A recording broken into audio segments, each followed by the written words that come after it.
हरे कृष्णा दोस्तों, आज हमारी इस महान यात्रा के रिवीजन की बारी है। अध्याय 1 श्लोक 1 से लेकर श्लोक 10 का रिवीजन शुरू करते हैं। युद्ध का मैदान तैयार था, सेनाएं आमने सामने थीं, लेकिन युद्ध शुरू होने से पहले एक संवाद होता है। आज हम रिवाइज करेंगे पहले अध्याय के पहले 10 श्लोक, जो हमें सिखाते हैं कि डर, मोह और राजनीति हमारे मन पर कैसे हावी होती हैं।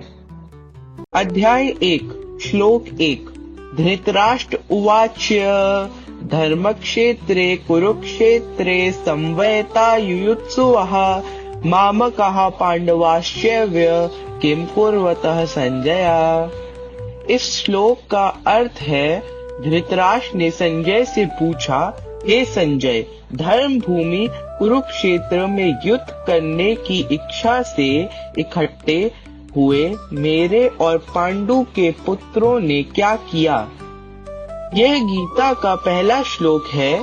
यहाँ गौर करने वाली बात यह है कि धृतराष्ट्र ने मामा कहा, मेरे पुत्र, और पांडवः, पांडु के पुत्र कहकर भेदभाव दिखाया। यही से अधर्म की शुरुआत होती है, जब हम अपनों और परायों के बीच फर्क करने लगते हैं। कुरुक्षेत्र सिर्फ एक मैदान नहीं था, यह हमारे मन के भीतर चलने वाले सही और गलत के बीच का युद्ध है। आज की सीख, जब स्वार्थ और मेरे तेरे की भावना बढ़ती है तो इंसान अंधा हो जाता है। ठीक धृतराष्ट्र की तरह अपने फैसले लेते समय निष्पक्ष रहना ही पहला धर्म है। अध्याय 1 श्लोक 2 संजय उवाच दृष्ट्वा तु पांडवानीकं व्यूढं दुर्योधनस्तदा आचार्यमुपसंगम्य राजा वचनं ब्रवीत। इस श्लोक का हिंदी अर्थ है, संजय ने कहा, हे राजन, उस समय राजा दुर्योधन ने पांडवों की सेना की व्यूह रचना को देखा और अपने गुरु द्रोणाचार्य के पास जाकर ये शब्द कहे।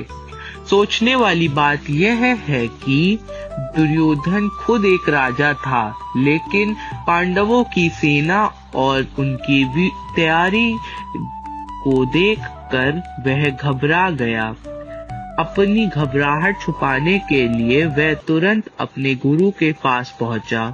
अक्सर जब हमारे अंदर डर या असुरक्षा होती है तो हम दूसरों को नीचा दिखाने या अपनी ताकत का प्रदर्शन करने की कोशिश करते हैं। दुर्योधन का गुरु के पास जाना उसकी चिंता को दर्शाता है, श्रद्धा को नहीं। आज की सीख, अनुशासन और तैयारी विरोधियों के मन में भी खौफ पैदा कर सकती है। पांडवों की सेना छोटी थी, लेकिन उनकी व्यूह रचना इतनी सटीक थी कि दुर्योधन जैसा शक्तिशाली योद्धा भी विचलित हो गया। अपनी तैयारी पर पूरा भरोसा रखें। तीसरा श्लोक दुर्योधन उवाच पश्येतां पांडुपुत्राणाम् आचार्य महतिं चमूं व्यूढां द्रुपद पुत्रेण तव शिष्य धीमत।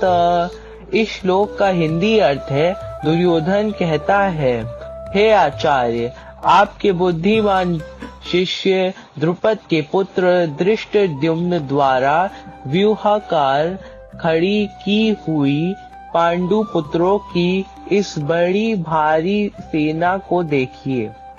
यहाँ दुर्योधन की राजनीति देखिए। उसने जानबूझकर धृष्टद्युम्न का नाम लिया, जिसे द्रोणाचार्य ने ही सिखाया था, जबकि वो जानते थे कि वही उनकी मृत्यु का कारण बनेगा। दुर्योधन अपने गुरु को पुरानी गलती याद दिलाकर उन्हें उकसा रहा था, ताकि वह पांडवों पर कोई दया न दिखाएं। आज की सीख, जब कोई व्यक्ति असुरक्षित महसूस करता है तो वह दूसरों की पुरानी गलतियों को ढाल बनाता है। नकारात्मक राजनीति से बचे और अपनी शक्ति पर ध्यान दे, दूसरों की कमियों पर नहीं। अध्याय 1 श्लोक 4। अत्र शूरा महेशवासा भीमार्जुन समायुधि युयुधानो विराटश्चय द्रुपदश्चय महारथा। इस श्लोक का हिंदी अर्थ। दुर्योधन द्रोणाचार्य से कहता है, हे आचार्य, इस सेना में भीम और अर्जुन के समान युद्ध करने वाले बहुत से शूरवीर धनुर्धारी हैं, जैसे युयुधान सात्यकी, राजा विराट और महारथी द्रुपद। यहाँ दुर्योधन उन योद्धाओं का नाम ले रहा है जिन्हें वह सबसे बड़ा खतरा मानता है। भीम और अर्जुन की शक्ति जग जाहिर थी, लेकिन दुर्योधन को डर था कि विराट और द्रुपद जैसे अनुभवी राजा भी अब उसके खिलाफ हैं। वह अपनी सेना को यह बता रहा था कि मुकाबला बराबरी का नहीं बल्कि बहुत कठिन होने वाला है। आज की सीख। आपकी ताकत आपकी संख्या में नहीं बल्कि आपके साथ खड़े गुणवान लोगों में होती है। सही लोगों का साथ ही आपको बड़ी से बड़ी जंग जिता सकता है। अध्याय 1 श्लोक 5। दृष्टकेतुष्य कीतानाः काशी राज्यस्य वीर्यवान् पुरोजित कुंती भोजस्य शैभ्यस्य नरपुंगवः। दुर्योधन गुरु द्रोणा से यह कहता है, हे आचार्य, इस सेना में दृष्टकेतु, चैकीतान और बलवान काशीराज भी है। साथ ही पुरोजित, कुंती भोज और मनुष्यों में श्रेष्ठ शैभ्य जैसे महारथी भी पांडवों की ओर से खड़े हैं। यहाँ दुर्योधन उन राजाओं के नाम ले रहा है जो धर्म के पक्ष में खड़े हैं। गौर कीजिए, नरपुंगवाह शब्द का इस्तेमाल हुआ है, जिसका अर्थ है पुरुषों में श्रेष्ठ। दुर्योधन स्वीकार कर रहा है कि पांडवों की सेना में चरित्रवान और महान लोग शामिल हैं। बुराई हमेशा अच्छाई की एकजुटता से डरती है। आज की सीख। आपकी पहचान उन लोगों से होती है जिनके साथ आप खड़े हैं। अगर आपके साथी श्रेष्ठ और सत्य के मार्ग पर चलने वाले हैं तो जीत आपकी निश्चित है। अध्याय 1 श्लोक 6। युधामन्युष्य विक्रांत उत्तमौजास्य वीर्यवान सुभद्रो द्रौपदेयास्य सर्व एव महारथा। इस श्लोक का हिंदी अर्थ है। दुर्योधन कहता है, हे आचार्य, इस सेना में पराक्रमी युधामन्यु और अत्यंत बलवान उत्तमौजा भी है। साथ ही सुभद्रा का पुत्र अभिमन्यु और द्रौपदी के 5 पुत्र भी युद्ध के लिए तैयार खड़े हैं। यहाँ सभी महारथी महान योद्धा हैं। यहाँ दुर्योधन सौभद्र अभिमन्यु का नाम लेकर अपनी चिंता दिखा रहा है। उसे पता है कि अर्जुन का बेटा अभिमन्यु अकेले ही पूरी सेना पर भारी पड़ सकता है। महारथी वो योद्धा था जो अकेले 10,000 योद्धाओं से लड़ सकता था। पांडवों की सेना में ऐसे महारथियों की भरमार थी। आज की सीख। उम्र से ज्यादा आपकी योग्यता मायने रखती है। अध्याय 1 श्लोक 7। अस्माकं तु विशिष्टाये तानि बोध द्विजोत्तम नायकामं सैन्यास्य संज्ञार्थ तान ब्रवीमि ते। इस श्लोक का हिंदी अर्थ है। दुर्योधन द्रोणाचार्य से कहता है, हे द्विजोत्तम, ब्राह्मणों में श्रेष्ठ, हमारे पक्ष में भी जो मुख्य सेनापति है, आप उन्हें जान लीजिए। आपकी जानकारी के लिए मैं अपनी सेना के नायकों के नाम लेकर आपको बताता हूँ। यहाँ दुर्योधन की चतुराई देखिए। वह द्रोणाचार्य को द्विजोत्तम कहकर याद दिला रहा है कि वे एक ब्राह्मण हैं, लेकिन अब उन्हें एक योद्धा की तरह लड़ना होगा। वह अपनी सेना के बड़े नामों को गिनाकर अपना और अपनी सेना का मनोबल बढ़ाने की कोशिश कर रहा है। आज की सीख: जब भी आप किसी बड़ी चुनौती का सामना करें तो केवल दूसरों की ताकत मत देखिए, अपनी खूबियों और अपनी टीम की शक्तियों को पहचानना और उन पर भरोसा करना ही जीत की पहली सीढ़ी है। अध्याय 1 श्लोक 8। भवान् भीष्मश्च कर्णश्च कृपश्च च समीति जयः अश्वत्थामा विकर्णस्य सोमदत्तिस्तथैव च। दुर्योधन कहता है, हे आचार्य, एक तो आप स्वयं हैं और पितामह भीष्म, कर्ण तथा संग्राम विजयी कृपाचार्य हैं। वैसे ही अश्वत्थामा, विकर्ण और सोमदत्त का पुत्र भूरिश्रवा भी हमारी सेना के मुख्य आधार हैं।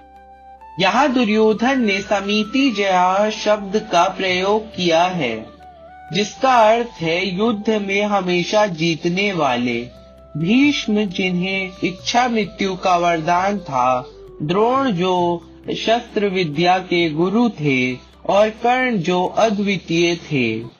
दुर्योधन को अपनी जीत का पूरा भरोसा इन महारथियों की वजह से ही था।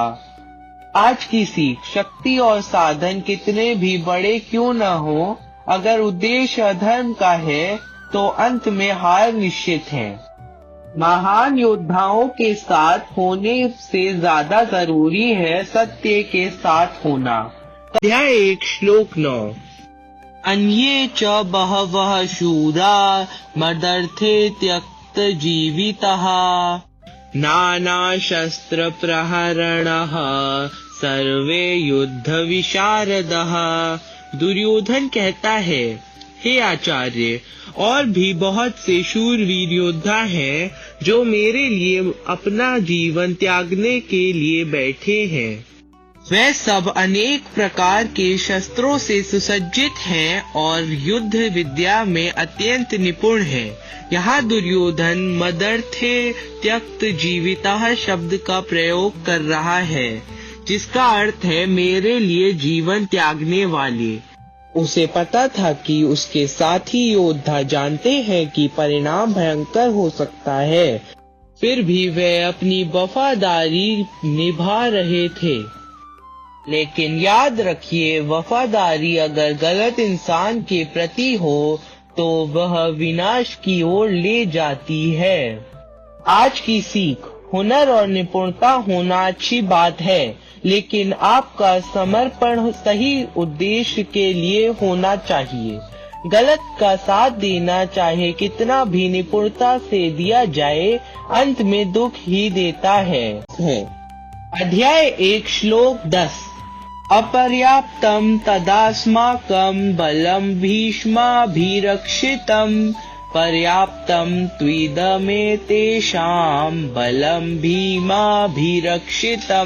दुर्योधन कहता है, भीष्म पितामह द्वारा रक्षित हमारी सेना सब प्रकार से अजय अपर्याप्त है और भीम द्वारा रक्षित इन लोगों की सेना जीतने में सुगम पर्याप्त है। यहाँ दुर्योधन अपनी सेना को अनलिमिटेड अपर्याप्त कह रहा है, क्योंकि उसके पास भीष्म जैसा सेनापति है। लेकिन गौर कीजिए, उसने पांडवों की सेना के लिए भीम का नाम लिया। उसे पता था कि भीम ने ही उसके सभी भाइयों को मारने की प्रतिज्ञा ली है। दुर्योधन बाहर से आत्मविश्वास दिखा रहा था, पर अंदर से वह भीम की शक्ति से डरा हुआ था। आज की सीख: संसाधन कितने भी हों, अगर मन में डर और अधर्म है तो आप कभी सुरक्षित महसूस नहीं करेंगे। असली ताकत संख्या में नहीं, नियत और साहस में होती है। तो दोस्तों, ये थे पहले अध्याय के पहले 10 श्लोक। हमने इस रिवीजन में देखा कि कैसे दुर्योधन का डर उसे राजनीति और तुलना करने पर मजबूर कर रहा है। गीता हमें सिखाती है कि जब हमारी नियत साफ नहीं होती तो बड़ी से बड़ी सेना भी हमें सुकून नहीं दे सकती है।